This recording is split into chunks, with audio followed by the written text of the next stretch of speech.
Good afternoon and welcome everybody. My name is Rachel Corby and I'm the Head of Events and CPD at Finsia. Before I introduce the session and hand over to our moderator, I would like to begin by acknowledging the traditional custodians of the land on which each of us is participating in this webinar. Though we may be physically far and wide, each of us is on the land of the traditional owners, and I would like to pay my respect to elders past and present and to any First Nations people with us today. Welcome to this webinar on cyber, covering strategy, security, risk, compliance, and resilience. We are very proud to be partnered with Dentons on this webinar and have been working with them for a number of years. It is now my pleasure to hand over to our moderator, Robin Chatwood, who is a partner in intellectual property and information technology at Dentons. Welcome, Robin, and over to you. Thanks very much, Rachel. It's an honour for us to be associated with such a prestigious organisation as Finsia, so thank you very much. Today, look, we plan to run through some practical real-life sessions with you on, or real-life situations, covering off cyber defence, offences, warfare operations, those sorts of things. What we're really trying to do is get into the mind of a cyber criminal and give you some information about, how they think, what are their latest techniques, and what you can do to avoid being a victim of that. So we'll be exploring some tips and tricks along the ways from our professionals on how to manage risks. So first, I'd like to start by introducing my colleagues to you today. So you will have seen their full bios on the promo reel, but first I would like to introduce our CIO and Security Officer for Dentons, Peter Fitzgibbon. Hi, Peter. And we also have another member of our security team. So we've got Chris Jontek. He's an associate in our intellectual property and information technology team, specialising in financial services and privacy and cybersecurity. Hi, Chris. Hi, Robin. Hi. And then we also have Antonia Hudson. So Antonia is a solicitor in the intellectual property and information technology practice. And she really focuses on privacy and cybersecurity. And she was telling me that's her favourite thing recently. So we've got about 50 minutes for this session. And what we plan to do is run over a few slides, but actually have an interactive panel. And I would like to point out that you've got a Q&A function at the bottom of your screen. And so we'll try to pick up the questions as we go along the way. So please use that Q&A function for anything that you might want to ask. And I'll continue to keep a watching eye on that as we go through, and we'll try to pick things up as we go, but we'll also have a little bit of time at the end for Q&A. I just mentioned that you've also got a chat function at the bottom of your screen if you hover your mouse over that. And don't use the chat, please, for Q&A. Please just use the chat function for the tech issues, and then a member of the Finsia staff will respond on that. And so we might not get through all of the questions, and so we'll maybe take some of those on notice, and we'll answer them after the webinar. I also mentioned that we'll be distributing the slides. There's not a lot of slides, but we will send them around after the webinar as well. And as is the norm now, we're in different locations, so we apologise if the Q&A function is not as seamless as it might otherwise be. So if one of us drops out, please be patient. We'll do our best to keep things going and reconnect. I must say, in the lead to this webinar, we were quite terrified that we might get Zoom bombed or hacked ourselves. So hopefully that doesn't happen either, but I'm certainly not encouraging you to do any of that. So what I'm going to do is just start by, hopefully you can see my screen, by sharing the slide, where I want to start with the slides with you. I guess the first thing I want to mention is that, there's a famous quote by Robert Mueller, who's now more famous, but he was the former director of the FBI. And he, so hopefully, I'm just thinking, hopefully you're getting my share screen on that. So have you seen my share screen? Hopefully you are. So there's a famous quote by him that it mentions that there's only really two types of companies, and those that have been hacked and those that will be. And even that is merging into the one category, those that have been hacked and those that will be hacked again. And I think that's very true. That's certainly our experience in helping clients at the moment. And so what we're trying to achieve out of this session today is to help you understand the common risks that are out there, help you understand your legal obligations and the risks of non-compliance, and then also give you some information that helps you develop good security practices for yourself. So I guess just to focus on, why we're actually, having this session at all, what's really driving change. And so there's a few things that are driving change and driving focus on cybersecurity and privacy. One is that you're getting high-profile cybersecurity breaches.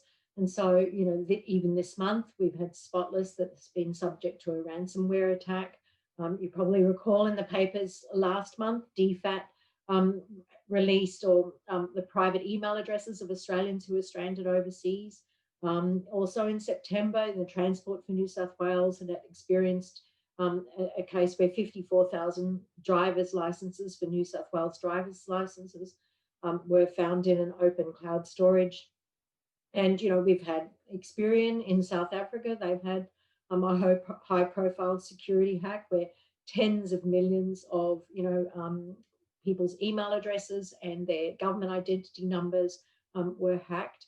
And then there's been some other, high-profile things. So, the more that we're seeing those high-profile security breaches, the more we're getting the press interested, the more pressure there is on regulators to do something about that.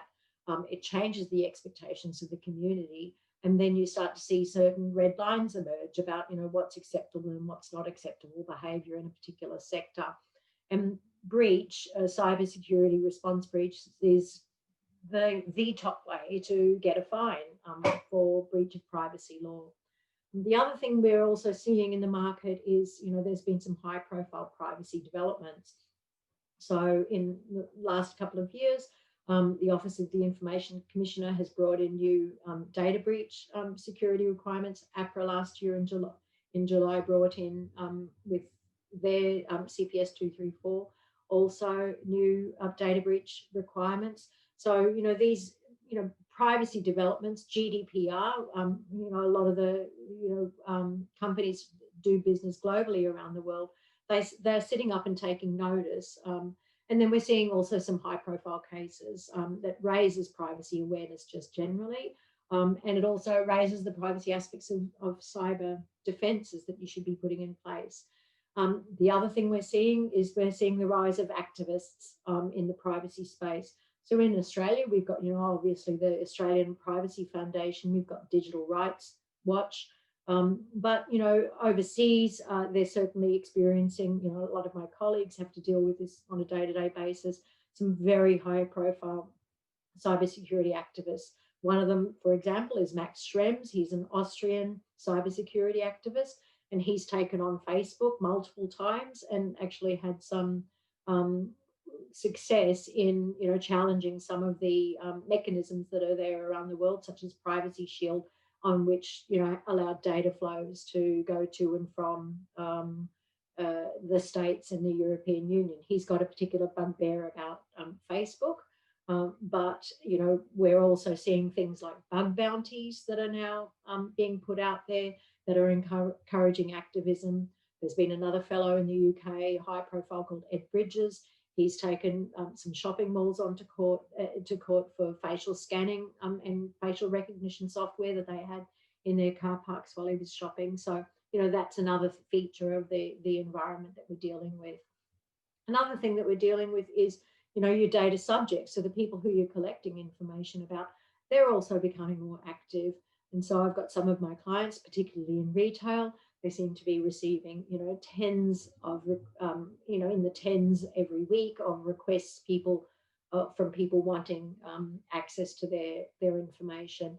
And that is particularly so when you get disgruntled employees. We're seeing that a lot, where people are wanting access. They want to see what's on their personnel file, and they see privacy law as the way that they might be able to get that. And then last thing that we're seeing is, there's this emerging body of case law, which shows, the regulators getting more active and also success. And people are seeing it as a way to get compensation. So there's a bit of an industry, certainly in the United States, with privacy class actions and people seeing that as a way to flush out compensation, get $1,000, $1,500, and that's becoming a feature of the landscape. just by way of example, in 2018, the Information Commissioner in Australia had over 3,000 complaints, and that resulted in about 150 claims being paid for compensation of data subjects. So we've got a few change drivers. So just some stats that you might be interested in on, where to with it. Most data breaches cost a lot of money, and a lot of records tend to be stolen, even if it's just a laptop or something like that that's gone astray. And so largely most of the malware is being delivered by the mechanism of email, and with phishing, the primary feature of that. And then a lot of the vulnerabilities, but not all of them, are really around, them exploiting opportunities where there was a patch that was available, but it wasn't actually put into place. That's not everything, but that's the majority of them. And then the other point of vulnerability that we'll be demonstrating later on is around the Internet of Things. So, that's your refrigerator talking to your shoes, or, we've got Alexas and those sorts of things in the home, and those listening devices, smart TVs and things like that, don't have the same standards applied to them, and so they're easy to hack, or easier to hack. And, the stats are probably that about 30 billion of those are going to be connected by the end of the decade. So that's also an expanding risk. In that, against all of that, is an environment where it's very difficult to recruit IT professionals.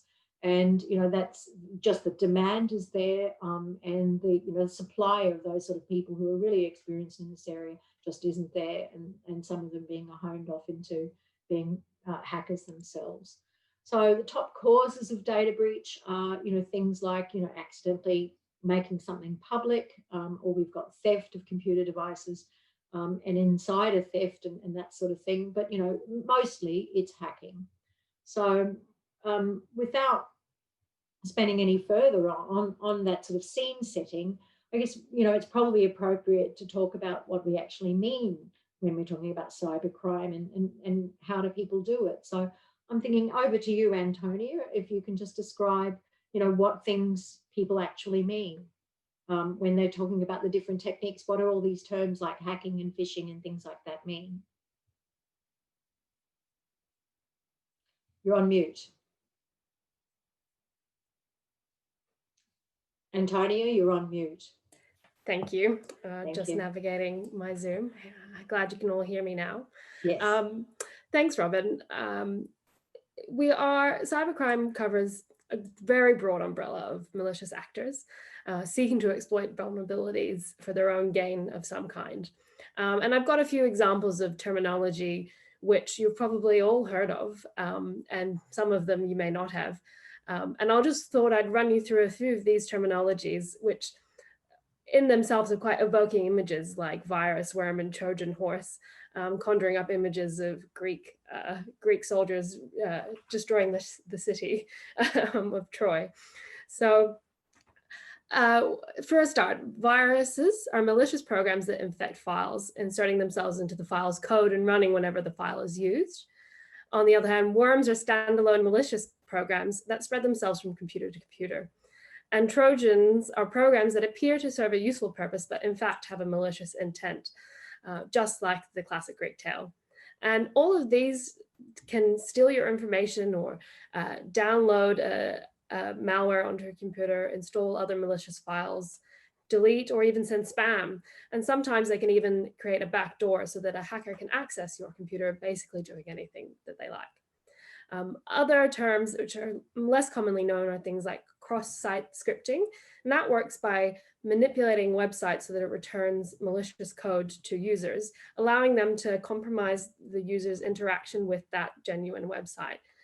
So while someone might be putting in their credit card details into a website that they trust, there's a malicious actor intercepting that communication and receiving that highly sensitive or personal information that might be being entered into various web forms. Another type of criminal behavior is SQL injections. Now this is using SQL code to manipulate databases. So for example, if you have a web form that allows you to conjure up a database, you can use this type of code, if it's a vulnerable web form, to get information that's not meant to be publicly received. And this is being used to access sensitive company data, user lists, and private customer details.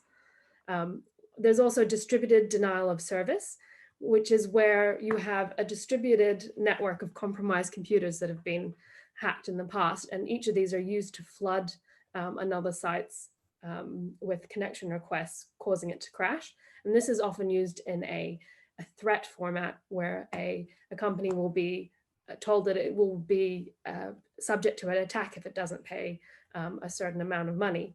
And then we also have phishing, including spear phishing and ransomware, which I'll dig into a little bit more. Bear with me. So some of the most common types of attacks that we see are phishing and ransomware. There's also something called man in the middle, which is where you have a malicious actor, again, controlling communications which are being sent to two people to get information that they want. Of course, there's hacking. And as Robin mentioned earlier, there's also insider threat. It's important not to forget that these risks can come from within your business, not just from beyond and external malicious forces.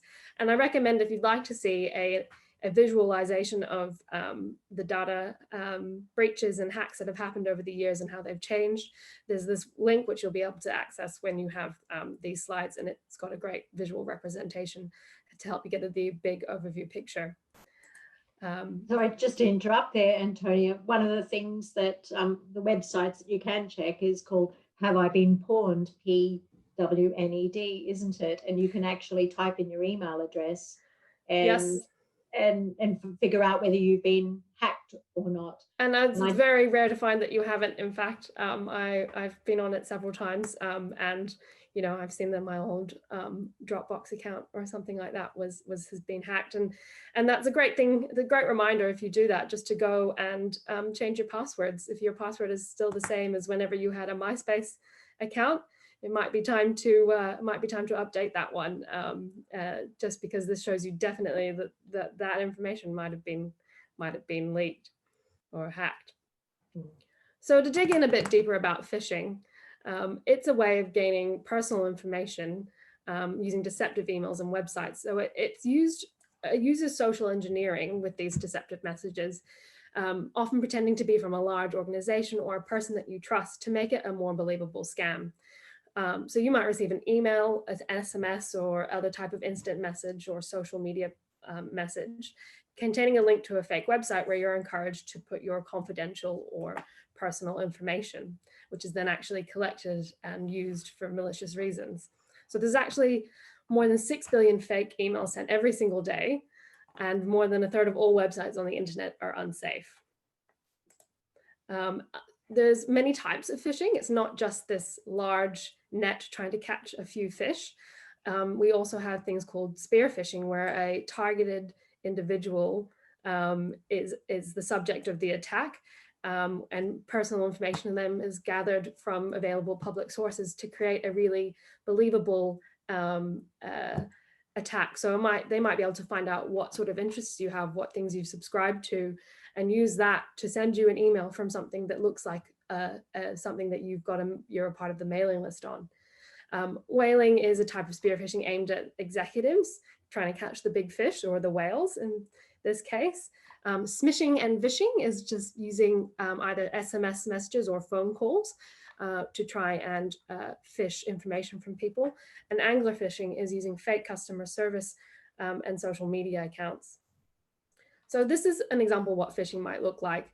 It's an email from a seemingly trusted source, but in fact, you can see there's bizarre spelling mistakes, a bizarre email address, and this URL link might be something that you can see is not a normal URL link. And these are sort of the things to look out for, along with things like an unfamiliar tone, such as a colleague being overly familiar or a family member being overly formal, a sense of threat or urgency, and asking for personal information that you wouldn't expect to be asked for over email, like your PIN numbers or other information like that. This leads me on to ransomware. Sometimes phishing emails will have an attachment, and this is how ransomware works. Ransomware is a type of malware that gets installed onto your computer, most commonly encrypting files so that they become inaccessible and demanding a ransom to restore that file, or a ransom so that information that has been collected about you isn't exposed. And this happens, like we discussed, through scamming, phishing attacks. We're using those same social engineering techniques to get you to click on a link that will install or download something that will install malware onto your computer. And an example, a large example or famous example of ransomware was the WannaCry attack in 2016, where 200,000 computers in over 150 countries were affected.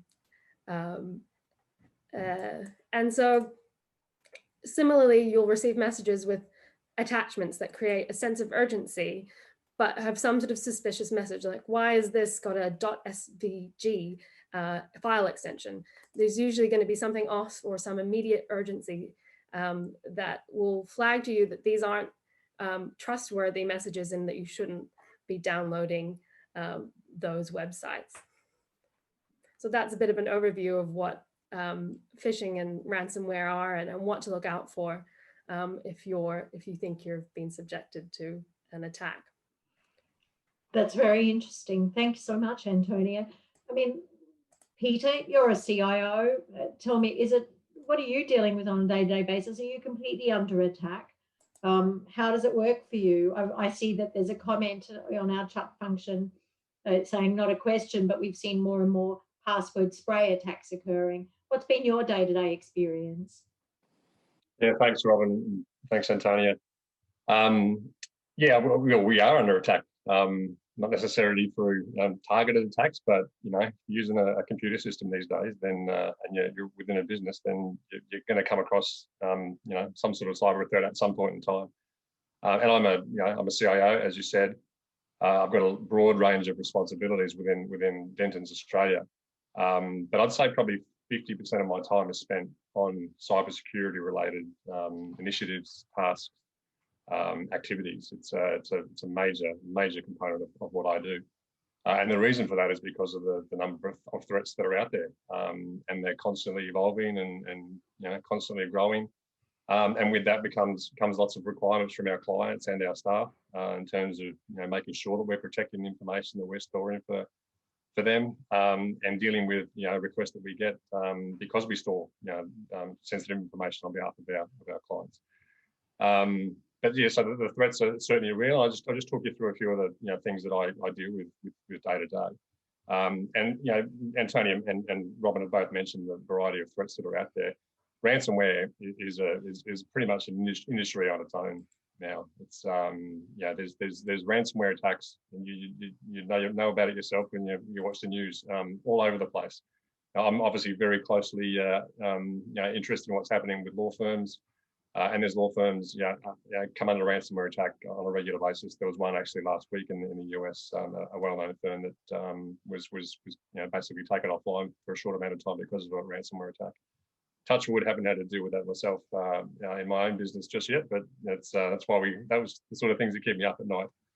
And in terms of malware, Antonia mentioned 6 billion fake emails sent every day. Looking at what my security systems are receiving, and Denton's Australia alone detects on average 11 malware emails a day. These are emails that hit in our system, being blocked and discarded, but it's 11 a day is a pretty big number, and that's purely just people out there spraying malicious stuff around the place and hoping to get a bite basically. And likewise for fake emails, Antonia also mentioned that a third of all emails of all websites are considered unsafe. And we see through our systems that 1 in 500 clicks of a website is an unsafe website. That doesn't necessarily mean the website's got dodgy stuff and viruses sitting there waiting to infect your system. It's just they may not have been built in a secure way or something like that. But it's a significant number. It's the sort of things we see all the time. And in terms of specific types of phishing, Antonia mentioned whaling. It's a very common thing within our organisation. I'm sure it's a common thing within lots of attendees in terms of the types of phishing attacks that happen. And this, so we see I'm responsible for IT in Denton's Australia. We're a large global law firm. We see regular fake emails, made out to be from our chief executive, being sent to someone else within the organisation, or our our global CFO being sent to someone within the organisation, asking them to urgently, do something or transfer some funds or whatnot. Very, very, very common. We'd see one of those, once a week. I'd say it's a very common form of ransomware attack or phishing. And if I look at my perimeter systems, it's something we obviously do is monitoring and tracking what's happening. If we look at our perimeter systems and a firewall, you would have heard of the term firewall, I'm sure. We'll see just constant scans of traffic, looking at openings and vulnerabilities of ways to see how they can, how the attacks can get into an organisation. And again, not targeted, but just sprays of traffic looking for weaknesses. And this is what organisations out there are doing these days. They've got teams of people looking at how they can find a vulnerable organisation and how they can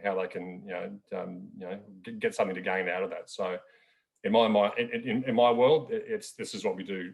A big part of our days is making sure that we're protecting from these sorts of attacks.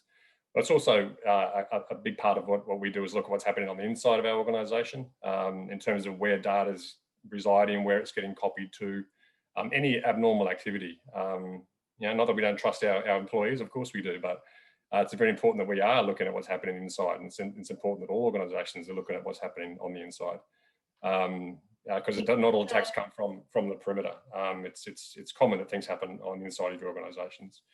And we've seen a spike of activity around COVID, with everyone working remotely. The amount of, campaigns and phishing emails and things specifically linked to COVID activities, fake websites. There's things that are heightened because of that. And it's made my job, even a little bit trickier, given we've got so many people working remotely, working with their laptops at home, connected to their home networks and home internet connections, and the chances of data being leaked is increased because people are taking data outside of the corporate firewall and outside of the organisation. So, and Robin mentioned the importance of patching before. That's where you're putting software on your systems to make sure you're protecting from the latest vulnerabilities. That gets harder when computers are out and about and all over the place and on and off. And so I guess the a big part of my team and my job has been made a little bit harder by COVID and making sure that we're still as protected as we need to be. Peter, I just mentioned there's a couple of questions that have come through which sound like they might be right for you. One is, have you noticed law firms utilising Microsoft Azure information protection? And then the second question is, if you log on to a respectable site, e.g. your bank, how can you ascertain if an SSX interferer has access? So on the first one, have you noticed law firms using Microsoft Azure information protection? Yes, we have. We don't use that particular at the moment ourselves. We're certainly a Microsoft Azure customer. But yeah, definitely. I mean, I think all the capabilities within Microsoft Azure are getting a lot of traction and more so in recent times. If you log on to a respectable site, e.g. your bank, how can you ascertain if an SSX interferer has access?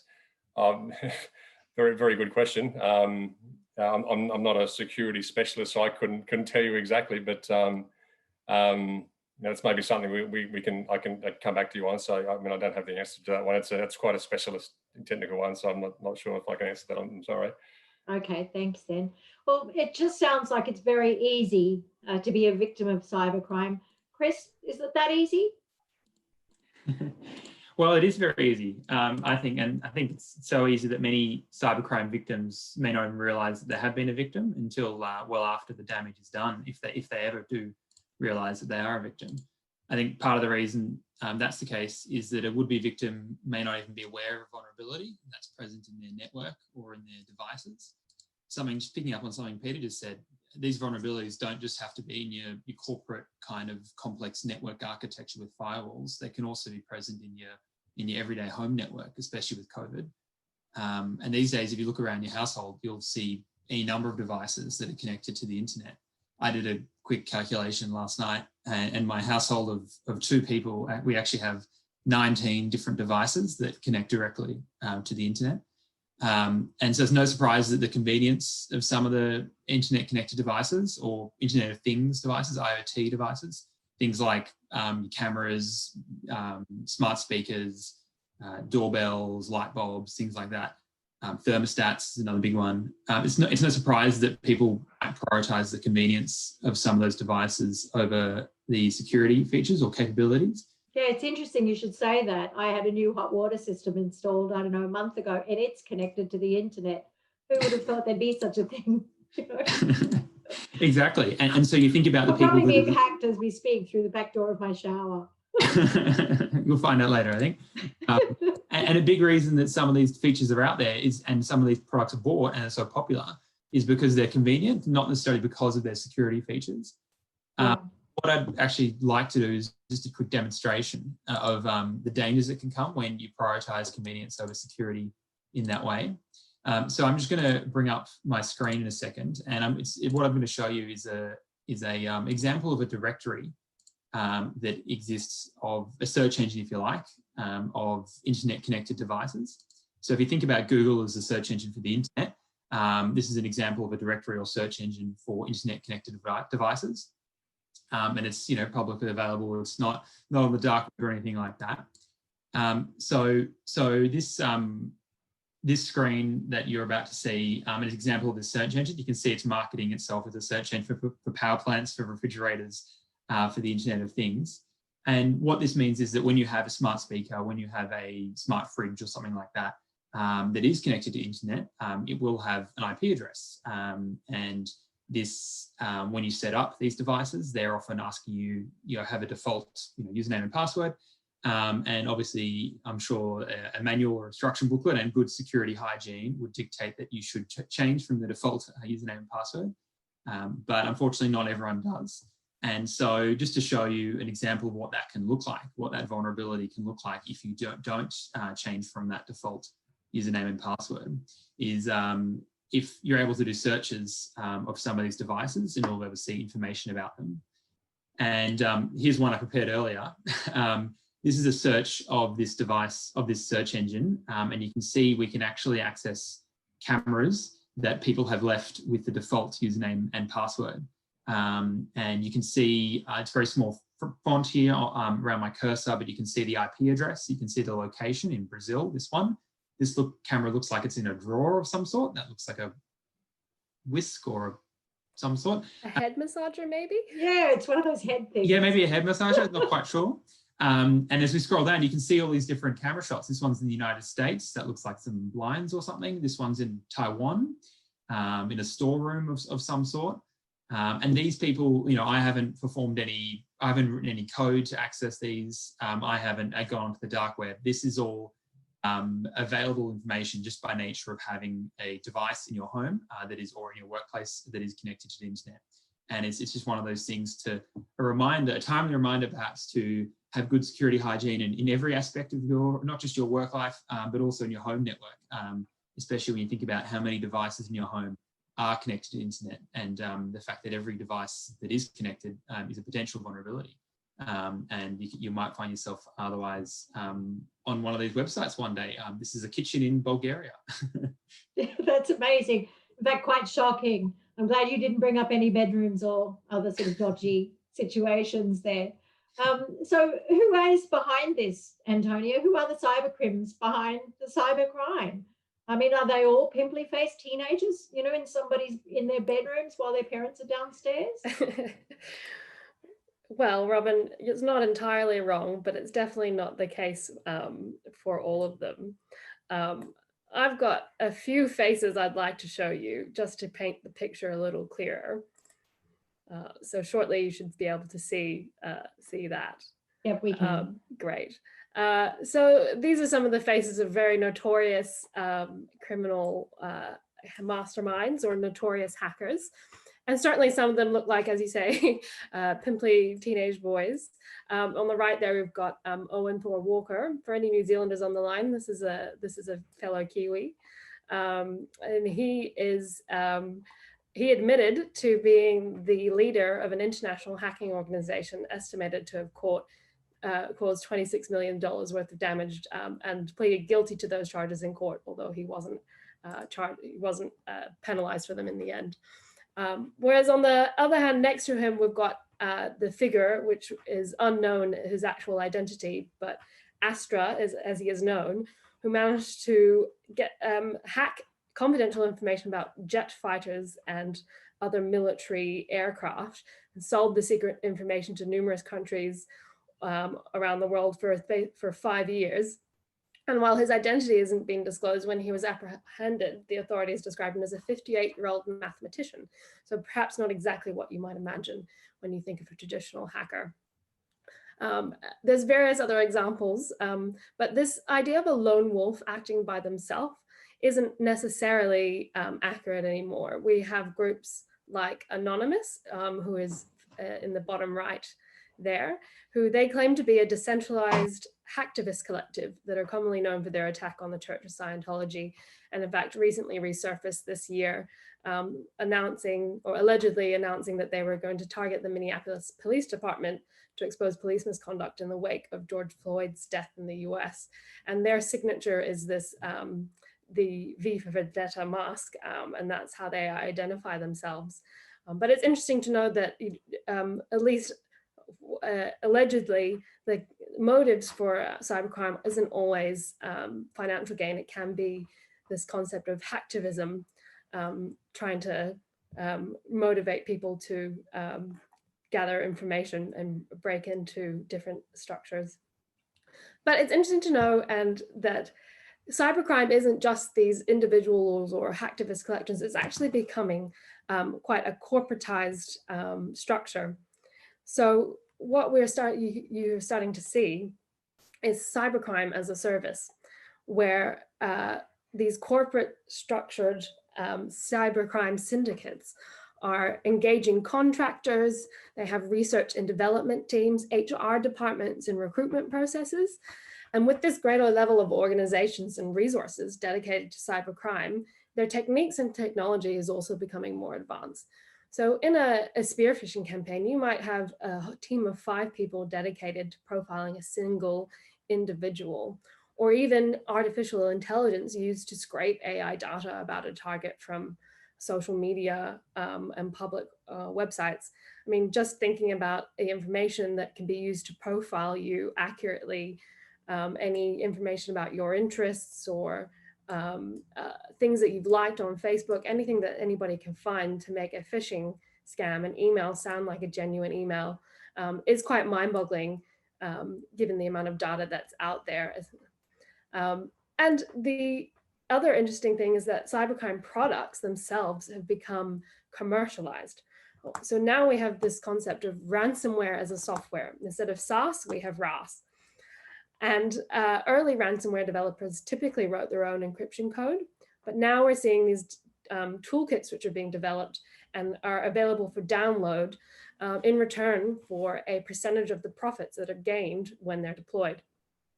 So RaaS enables even novice cybercriminals to become an affiliate and to launch these ransomware attacks without much difficulty or even the need or ability to code. And RaaS can include technical know-how, step-by-step information on how to launch a ransomware as a service attack. It might even have a platform which displays the results, the real-time results on a dashboard, and you can access customer support and performance guarantees, you know, a promised amount of return for your RaaS attack. And then once this attack has been successful, that ransom money that is paid, and it is typical that about 70% of ransoms are paid, even if only 42% of the information is released in response. But the profits are divided between the service provider, the coder, and the attacker. So the marketplace for all of these products and services is the dark web. And the dark web really operates quite like any marketplace like eBay or Amazon or systems that we use, in terms of RaaS providers will have their advertisements popping up on the dark web. Their products, services, and cyber criminals in general can be peer reviewed. So just like we might pick a hotel with the best rating on booking.com, malicious actors might read the reviews on how reliable a certain RaaS product is. And this sort of speaks to the motivations of cyber criminals as well. Obviously, there's financial benefit, but a lot of small businesses might be thinking that they're not a big enough fish to attract the attention of cyber criminals. However, individuals and businesses can be targeted simply because they're vulnerable. Some cybercriminals may attack you simply for the purpose of gaining experience and getting a better star rating and stacking their CV. You don't have to be a big fish to be a target. So I find the idea of a CV for cybercriminals quite interesting. And I sort of had a go at mocking up what I think a CV would look like. And this is it. So as you can see, this is something that is the cybercriminals LinkedIn page. They might have in their star rating where people have reviewed them and said what a great job they've done on how successful their ransomware products as a service that are available are, and their customer support services. That's amazing. That's just amazing that you can have the equivalent of a TripAdvisor. But I have heard of CVs being circulated for cyber criminals, and they're being interviewed, just like a regular job, on how successful they are and what their history is. So it's quite shocking. I've still got my suspicions, Antonia, that you might be Joanna Blogs. I wish. But I mean, Chris, I mean, back to you in terms of, this is just sounds like it's a Wild West. There are legal requirements, though, for cybersecurity that we all have to be mindful of. So this is the climate that we're dealing with. But, what do the laws say, that we have to do to actually manage this risk? Yeah, sure. So I'm going to quickly run through some of the legal obligations. They do exist. So first, if I just bring up my slide here. So many of you in the audience will be aware of this CPS 234. So APRA regulated entities follow this prudential standard relating to information security. So it does it sets out different requirements that are expected of APRA regulated entities. It requires information security capability. So the entity's resources, skills, and controls have to be proportionate to the size and extent of the threats that it's faced. And if the information assets of the entity are managed by a third party, then that APRA regulated entity has to assess the information security capability of that third party and ensure that they are proportionate to the size and extent of the threats that are faced by those information assets. So they also require a policy framework that the entity's got to have. It's got to be policy standards and guidelines that relate to information security. Again, it's got to be that same test of proportionate to the exposures to vulnerabilities and threats faced by that organization. You've got to have an information asset classification. So you've got to look at all your information assets, including ones managed by third parties, and you've got to assess them based on criticality and sensitivity, and reflect the degree to which an information security incident might affect that asset or have the potential to affect financially or non-financially the entity or its customers or its beneficiaries. It's got to have controls and mechanisms in place to protect information assets. And again, if they're managed by a third party, you've got to evaluate the controls and mechanisms of that third party. Yeah. And so, Chris, if you're not caught by APRA, you'd be caught by the Privacy Act generally? Yes, yeah, that's right. So the Privacy Act applies over and above, regardless of APRA, all regulating the handling of personal information by all Australian organisations. So there's a definition there you may have seen about personal information that's from the Privacy Act. That's information or an opinion about an identified individual or an individual who is reasonably identifiable. And so they're things that everyone knows about. So things like name, address, telephone number, date of birth, medical records, things like that.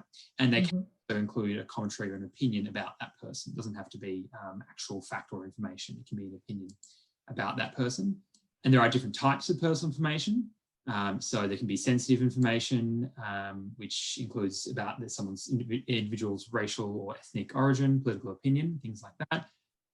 There's also employee records. There's an interesting exemption relating to employee records that mean that certain employee records are exempt from the application of the Privacy Act. And just there are principles in terms of what you have to do with personal information. There are things called Australian Privacy Principles or APPs. Here are some key ones. It's very much principle-based legislation. So APP1 provides an obligation that organisations have to take reasonable steps to implement practices, procedures and systems that ensure compliance with the APPs. So things like having to have a privacy policy, and in particular, APP 11 down the bottom there, especially relevant to cybersecurity, that you have to take reasonable steps to protect personal information from misuse, interference, and loss, as well as unauthorized access modification. Yeah. So what's interesting is that it is a principles-based approach. So it's not like there's a manual you look up and it says you have to implement this particular software. So you have some flexibility on how you comply with the law, but it also means that you've got to do some sort of interpretation. But it is, you know, associated with what are your particular risks and threats, and, you know, having the environment where, you know, obviously if you're a larger organization, the expectation is going to be higher. They're going to see that you've got, you know, higher levels of resource that you can bring to deal with the threat, and also if you're your risk is that you're a higher target because you're a financial institution, you know, that your expectations that are laid upon, you know, those sorts of sectors and players in those sectors are going to be different than if you're a small business, for example, in a non-financial sector. So that's very interesting. So Peter, what do you think that, you know, someone needs to do when it comes to planning and implementing a cybersecurity response plan? What's been your experience? I mean, yeah, there's a whole lot of best practice out there, and the sort of things that people, you know, and organisations should be doing. I guess on an individual level, there's some, you know, some fairly basic sort of things. We all need to take it very, very seriously. People can be a bit blasé about cybersecurity, thinking it's, you know, someone else's problem, but it's all of our responsibility. So people just need to be careful and think ahead, think about what they're doing, be careful about what, you know, what sort of things you click on and what sort of things you're accessing. And if in doubt, seek assistance. And we always encourage our people to err on the side of being cautious. You know, if you've got something you're not sure what it's all about, check with your IT team to make sure that it's something that's safe to access. And get familiar with your organisation's policies and procedures. They're there for a reason. You know, people do tend to want to, you know, cut corners and do things, but in cutting corners, you can introduce some unsafe practices and some risk into your organisations. One very basic thing is passwords, and we all have thousands of passwords these days. But one of the main ways to be vulnerable is to have weak passwords or reuse passwords. So moving towards long passwords, you know, using a phrase as a password as opposed to a few letters with a few numbers tacked on the end of it.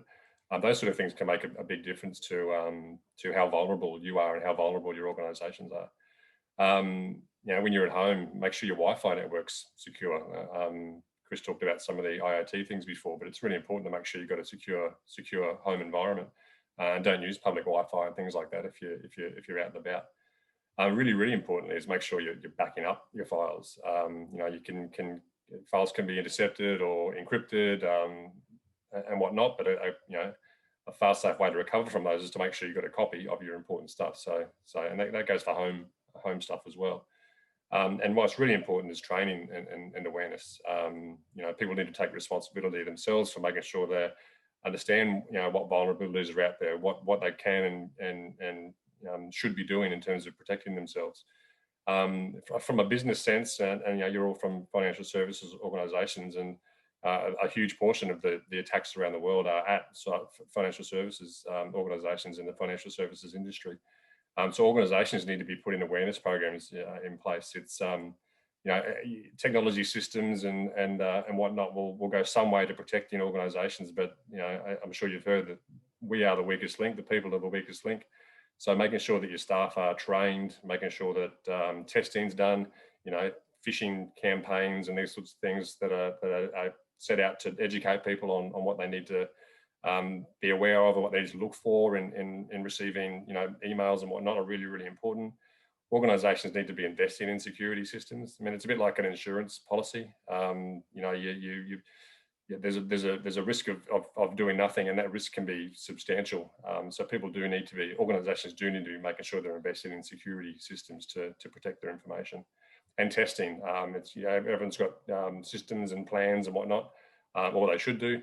But how do you know it's going to work until you actually test it? So things like incident response plan testing, you know, do tabletop exercises and scenarios to make sure that the people involved in those you know, incident response teams know what to do if something happens, and you know what they're responsible for. And system testing, like penetration testing, is a phrase you might have heard of. Organisations have web applications that they deliver to services to their clients. Their internal networks. It's a valuable exercise to get those tested. Have someone come in and try and hack your organisation. You learn lots of things out of doing that. You find gaps, but it's better to know those gaps and fix them than come up against a real life scenario where something's exposed and could have been closed through some testing. There's a question that's come through, Peter. Do you do you recommend using a VPN? So a virtual private network? Yes, absolutely. Very secure way of, and a best practice way of having people work remotely. That's but most organisations will be using VPN as best practice. It's for those who don't know, if you're I'm using one right now with my laptop at home with a VPN connected back to my office. It's a way of making sure that any communications that I do are secured and are traversing the tunnel between me and my corporate system. So very much so recommend using VPNs, particularly if you've got people in a remote workforce working out and about. And there's another question that have you got any Azure competitors that you've considered or that you'd list as an alternative for a smaller organisation? What is Azure competitors for you? Well, I guess it depends what you're looking for. I mean, Azure is a massive platform, and then for the question before about Azure information protection, that's just a very small component of Azure. It's about classifying your data and using those classifications to protect your data. But Azure is a huge platform that services many information technology needs.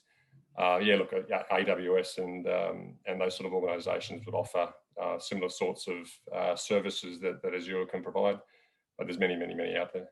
Yeah, and so what if you actually have a data breach? Chris, what do you do at that point? Well, so there are legal obligations that relate to a data breach notification. The law was changed a couple of years ago in Australia to introduce this. The first step, obviously, is to determine whether the laws apply to you or not. So the first step is to determine whether there is an eligible data breach that has occurred.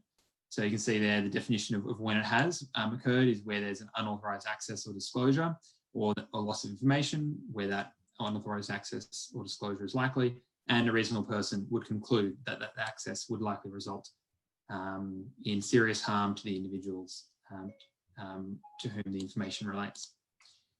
And so then you've determined there is an eligible data breach.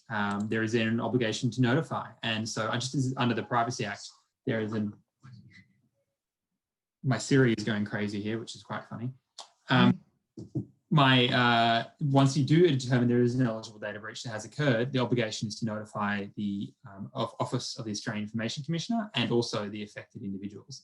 And the time frame is as soon as practical after you become aware. That there are reasonable grounds to believe that there has been an eligible data breach. And those requirements under the Privacy Act, I mentioned before earlier, the APRA requirements. There is also under CPS 234 a requirement to notify APRA within 72 hours of becoming aware of what's called an information security incident. And so you do have to keep in mind your obligations if you are required to. If you are regulated by APRA, you may have a separate requirement to notify them, as well as notifying potentially the Information Commissioner, and different timelines might apply to, and different thresholds might apply to each of those regulators. Thanks very much.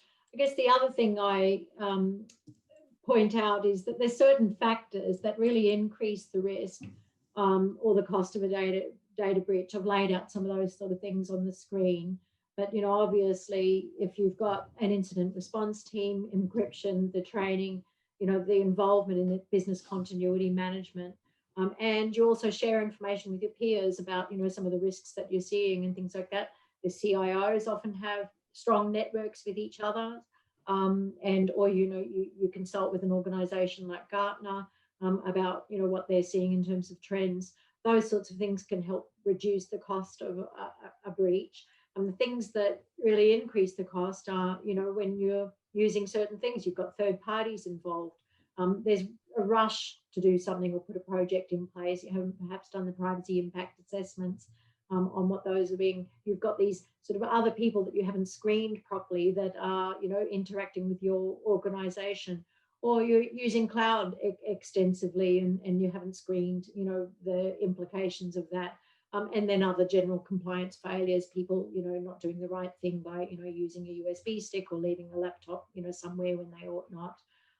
So those sorts of things really increase your risks. And so, look, you know, we're almost out of time. I just wanted to wrap up and, you know, mention that, you know, we've covered a large variety of things today. One of the things we've done is, you know, talk to you about, you know, why this is an important area and the trends that we're seeing. You know, what do we mean by certain terminology, the types of attacks that you can get, and then what we're also seeing in our own experience, personal experience on a day-to-day basis, and, you know, how we're dealing with that. We're also had a demonstration from Chris on how easy it is to be hacked. You know, you could have your bedroom computer being hacked as we speak. I'm still worried about my hot water system now. And, you know, we've heard from Antonia, you know, just how sophisticated some of these criminals are getting and, you know, how successful they are. And now they're basically, they're almost legitimate enterprises in their own right, or acting like them, that's for sure. We've also covered off today on, you know, some of the key features of the law that you need to comply with, what you have to do when you respond to a data breach, the timeframes that might apply. And so we've covered quite a bit of ground today. And, you know, I think with that, I'll hand back over to Rachel to close the session out. Thank you so much, Robin. Thank you so much for your great moderation and that great summary there. And also to Peter, Antonia, and Chris for your presentations and your expertise. You've covered a lot of really great information and we really appreciate your time. Thank you also to our Finsia members and guests for your attendance. I am just about to include a feedback link into the chat box now. We'd appreciate your feedback and suggestions for any future webinars. As many of our members would know, Finsia is committed to building professional standards across the financial services industry, banking and other parts of the sector. And we have introduced a number of internationally recognised programs in the last year, which may be of interest. I know many of you are busier than ever, but it's also a good time to consider embarking on some of those programs. In particular, and of relevance to today's webinar, we have a couple of courses on combating financial crime, which you should be able to see on your screen now, hopefully. Financial compliance, risk in financial services, and managing cybersecurity. If you go to the Finsia website, you can see what's available under the education tab, or you can contact one of the Finsia membership team if you'd like to know more. Please do keep an eye out for our upcoming webinars, which will be in our CPD newsletter that goes out every Friday to our members. I can also just remind you that we've also got a gender divide survey out at the moment. So we will send a link to that in the wrap-up email from today, along with the presentation slides, which Denton's are kindly sharing with us, and a recording of today's session. That's it for me. So thank you all very much again for your participation. It's been great having you all, and we hope to see you all at our next webinar. Thank you so much for your time. Bye-bye. Thank you. Thank you.